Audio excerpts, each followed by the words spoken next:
بحلول القرن التاسع عشر بدأت فرنسا تتطلع للسيطرة على تونس. كانت تونس جزءاً من الإمبراطورية العثمانية وكانت تمر بأزمات اقتصادية. في عام 1881 بدأت فرنسا في التدخل في الشؤون التونسية. تضرعت فرنسا بالاضطرابات الداخلية لتبرير تدخلها العسكري. وقعت فرنسا معاهدة باردو التي جعلت تونس محمية فرنسية. تولى الفرنسيون إدارة النظام المالي والسياسي التونسي.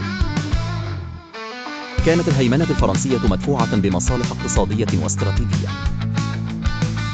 أثرت المدارس والإدارة الفرنسية على الهوية الثقافية لتونس.